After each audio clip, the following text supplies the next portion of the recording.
pero sí aportaré todo lo que está a mi alcance para ayudar a empezar a cicatrizar esas heridas. Hay un tema en cárceles que está muy asociado al crimen. Hace bien el Estado colombiano en darle las garantías, que yo creo que es importante. No va a ser usado políticamente contra uno u otro sector. La pregunta es, ¿eso amerita darle una gestoría de paz? Buenas, buenas para todos y todas. Gracias por estar una vez más en este canal, suscribiéndose, muy atentos a la información que desarrollamos todos los días. Gracias por seguir sugiriendo temas y por seguir muy fieles a esta comunidad. La gente que no se ha suscrito, si de repente llega y no lo ha hecho, les pido el favor que lo hagan. Acá abajito le dan clic, se suscriben, activan la campanita y están muy atentos, pueden comentar todas las entrevistas que hacemos. Hoy, para los protagonistas, ya después de todo ese fervor de la selección Colombia, pues definitivamente hay que hablar de un tema importante del que hemos venido tocando en este canal, que es la libertad del ex paramilitar Salvatore Mancuso. Ya finalmente sale de la cárcel, queda su protección a cargo de la Unidad Nacional de Protección y pues digamos que empieza la hoja de ruta del señor Salvatore Mancuso para empezar a colaborar y ser no ese gestor de paz como bien lo ha designado el gobierno de Gustavo Petro. Para analizar lo que viene, quisiera que viéramos unas declaraciones que dio en las últimas horas en donde precisamente habla sobre el tema de las víctimas, sobre su reparación, sobre lo que cree que va a hacer a partir de este momento para hacer esa gestoría de paz. Así que veamos, por favor, antes de presentar a mi invitado. Hablando con él en días pasados, en el día de hoy tendremos una reunión para poder programar y organizar todo lo que tiene que ver con la agenda de paz que debo desarrollar en el país. Quiero enviarle un mensaje a las víctimas inicialmente de reconocimiento y disculpas. Quiero comenzar diciéndole a las víctimas de la violencia del conflicto armado en Colombia, de las cuales tengo responsabilidades y de la cual los hombres y mujeres bajo mi mando tuvimos responsabilidades, que no hay justificación alguna para el daño, para el inmenso dolor y sufrimiento que les causamos, las atrocidades cometidas.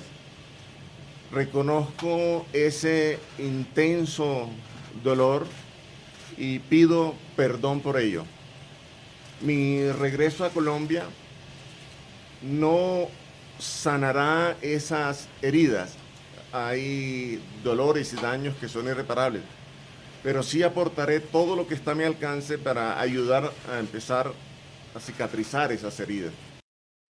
Bien, estas fueron las palabras de Salvatore Mancuso para analizar un poco sus declaraciones y sobre lo que viene ahora con el señor Mancuso, pues saludamos a nuestro protagonista, él es Jorge Mantilla, investigador de conflicto armado en nuestro país. Gracias por estar acá. Hola María Camila, muchas gracias por la invitación. Bueno, Jorge, precisamente sobre este tema de víctimas que es bien, bien importante, ¿cómo cree que el señor Salvatore Mancuso o cómo, digamos, vio que no ha sido, digamos, nada distinto a su discurso inicial en la entrevista que tuvo con Daniel Coronel, que va a trabajar por las víctimas, que su presencia en Colombia, pues, no va a devolverle a las víctimas y ese perdón que está pidiendo, pero que de repente sí puede ayudar a contribuir con la verdad? ¿Cómo lo lee usted? Sí, aquí hay como dos fases del tema. El primero es qué va a hacer el presidente Gustavo Petro con Salvatore Mancuso en el sentido de él ya contó la verdad. Creo que efectivamente tiene cosas que decir y que aportar, pero también de alguna manera creo que es como una suerte como de, ¿no? Retaliación, por decirlo de alguna manera, con el uribismo. Entonces, hay un uso político de la figura de Salvatore Mancuso con respecto a las víctimas y con respecto a lo que pasó con el paramilitarismo. Eso es evidente. Y en segundo lugar, creo que hay un reto enorme en el sentido de lo que significan hoy las AGC o el Clan del Golfo o las Autodefensas Gaitanistas de Colombia, como uno lo quiera llamar, sobre lo que puede hacer Salvatore Mancuso con ellos. Yo creo que es muy poco y de eso podemos hablar un poco más adelante. Bien, ¿cómo puede llegar a empezar a trabajar? Porque justamente en estas declaraciones, Mancuso decía que iba o que tenía una reunión con Oti Patiño para empezar a ver cómo empezar a trabajar. ¿Cómo cree que ha sido, digamos, ese diálogo también con el gobierno nacional? Él estaba un poco molesto, ¿no? Porque desde hace varios días ya se había hablado sobre su libertad, ya se había anunciado y nada, y el IMPEC pues no lo permitía, de hecho acusó al IMPEC por poner bastantes trabas, si supuestamente no tenía más medidas. Buenas. Paso por acá para darles una pausa y decirles que se suscriban rápidamente acá. Clic, suscríbanse. En su contra. ¿Cómo cree que se desarrolló, digamos, esta primera reunión con el señor Oti Patiño y realmente cómo pueden empezar a trabajar? Yo creo que aquí hay un tema muy concreto, que es el tema del IMPEC y el tema de las cárceles. Todos sabemos que definitivamente pues no es un lugar seguro, ¿no? Es decir, hace unos meses o un mes mataron al director de la cárcel La Modelo. Hay un tema en cárceles que está muy asociado al crimen. Pero dejando, y muy seguramente también como María Camila, el tema de la extorsión está muy entramado en las cárceles. Eso por un lado. Lo segundo, que creo que es importante, es que el gobierno pueda efectivamente demostrar que este señor está aportando la verdad y está diciendo cosas que no sabemos. En la JEP lo dijo. Sabemos de 36 masacres que no sabíamos antes por lo que ha dicho, pero sí hay un uso político de la figura de Salvatore Mancuso en el sentido de poder como ajustar cuentas con el uribismo. Entonces, pues eso está por demostrarse. Creo que hace bien el Estado colombiano en darle las garantías para un señor que ya pagó 18 años de cárcel, que pueda volver y contar efectivamente qué fue lo que pasó. Claro, es que muchos, tal vez, y probablemente familias de víctimas están esperando realmente verdad, ¿no? Y cómo se puede contrastar no solamente un testimonio de un ex jefe paramilitar que vivió el conflicto per se, él, y dio todas las órdenes que dio, etcétera, eh, pero también estaban esperando y siguen esperando nombres de personas y de políticos implicados, desde el expresidente Álvaro Uribe Vélez hasta políticos de las regiones y demás. ¿Cree que eso se va a dar? Yo creo que tiene que darse.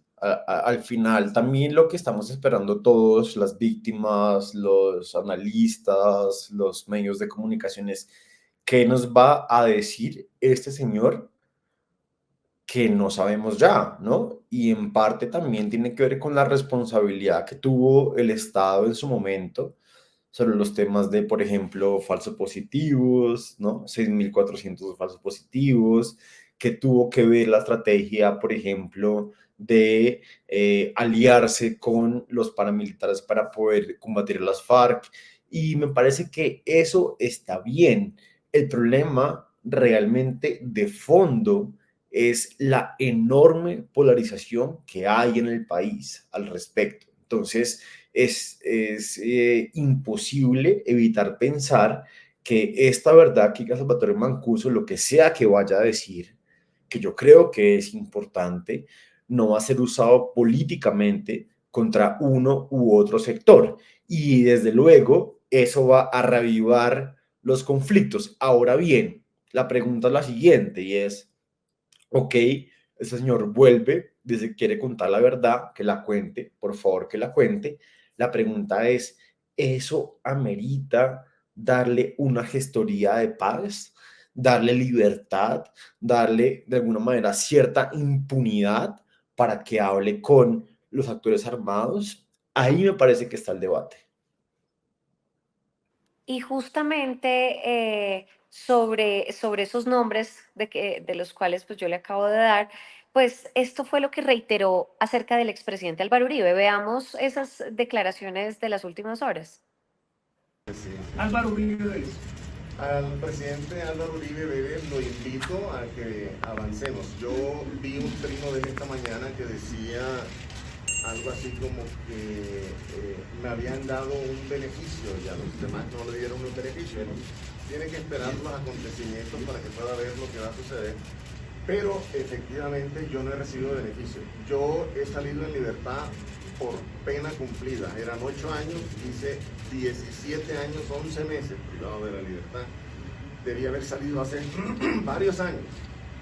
Y no pude hacerlo porque hubo presiones y manipulaciones de esa justicia, tanto en los lugares donde estuve y por fuera. Y esa situación prolongó esa privación de libertad. Entonces, el expresidente Uribe lo invito a que construyamos. Yo no vengo a tomar retaliaciones o venganza. En el pasado fuimos aliados, no puedo ocultarlo, siempre se los he contado con absoluta claridad. Y hoy lo invito para que seamos aliados. Él es un hombre que tiene un gran reconocimiento político, un gran poder político en el país y puede ayudar mucho a las bases y la construcción. Entonces, digamos, básicamente es este Salvatore Mancuso invitando al expresidente a trabajar en unión y trabajar juntos, que pues también ya lo habíamos visto en días pasados diciendo exactamente lo mismo, que lo invita a la paz, ¿no? En un discurso de paz, cero discurso, digamos, vengativo, sino por el contrario, con ánimos, con ganas de tranquilizar un poco el ambiente. Sin embargo, de nuevo, ¿no le parece como una expectativa importante, sobre todo en directamente mostrar algún tipo de prueba en el presunto involucramiento del expresidente en la conformación de grupos paramilitares y demás? Pues está diciendo que fueron aliados, ¿no?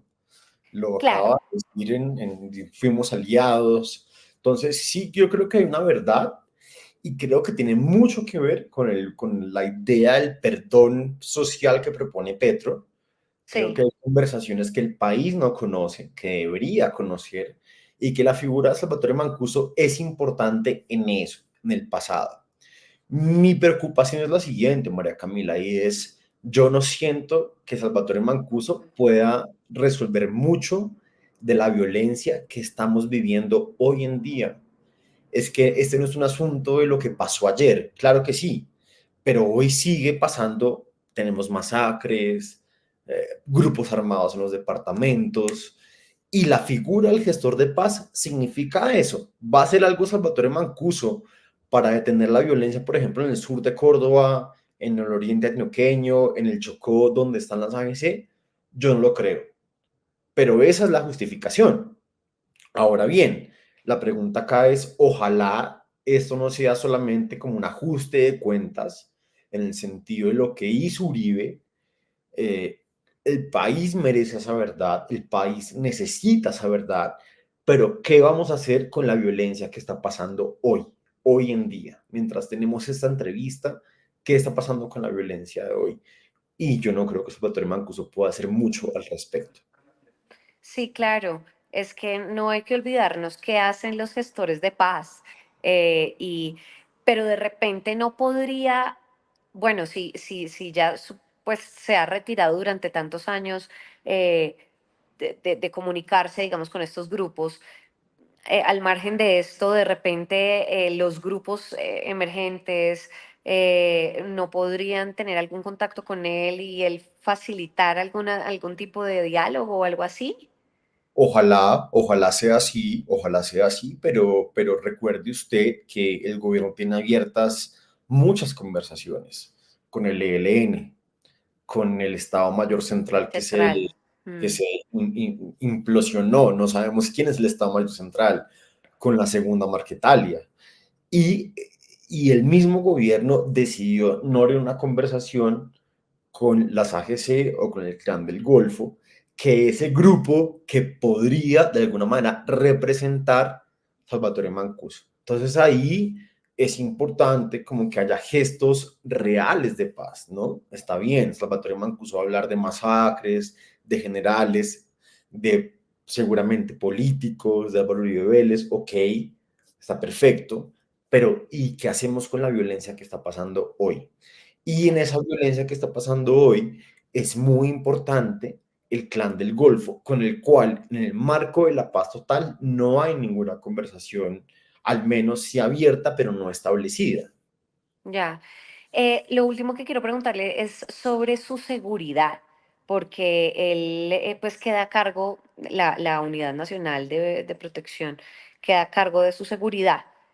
¿Cree que puede llegar a correr peligro el señor Salvatore Mancuso en nuestro país? Desde luego que sí, porque además recuerde usted que el mismo director de la Unidad Nacional de Protección está amenazado y ha denunciado unas mafias que están ahí, ¿no? Y hemos tenido casos de la Unidad Nacional de Protección como transportando droga, cocaína en esas camionetas. Entonces, es un punto muy opaco. Yo creo que ojalá el gobierno pueda protegerlo, ojalá él pueda contar lo que tiene que contar y se amerite eso y las víctimas puedan tener como verdad un poco sobre al respecto, pero desde luego es una responsabilidad del Estado muy importante. Es que aquí no debería morir ni Salvatore Mancuso ni nadie. Y Mm. lastimosamente hoy en día no estamos en ese escenario. Hay que aclarar que también el señor Salvatore Mancuso pues tiene restringidas ciertas zonas de nuestro país para poder visitar, ¿no? Por todo el daño que hizo en distintas regiones. Él no puede ir a Bolívar, no puede ir a La Guajira, no puede ir a Atlántico, a Córdoba, Magdalena, Sucre, el departamento del Cesar, norte de Santander y distintos municipios del departamento de Antioquia, obviamente por la presencia que tuvo él con sus grupos paramilitares y demás desde hace muchísimos años. Bueno, pues vamos a ver qué pasa realmente en esta gestoría de paz, vamos a ver cómo realmente, si el señor Mancuso, aparte de contribuir a las verdades que necesita el país, puede llegar a contribuir a ser realmente un gestor de paz, como usted lo dice, en esos territorios en donde hoy hay violencia y están matando y siguen matando gente. Así que le agradezco, Jorge, por haber estado con nosotros. Vamos a ver qué pasa. Gracias, María Camila. Muy pendiente. Gracias a toda la gente que se conectó hasta el final de esta entrevista. Por favor, háganos saber sus comentarios. ¿Qué opinan sobre esta libertad del señor Salvatore Mancuso? Acá abajito, por favor. Y me cuentan además si se suscribieron o no se suscribieron. Ojalá lo hagan para que sigamos creciendo esta comunidad. Les agradezco y nos vemos más adelante. Chao.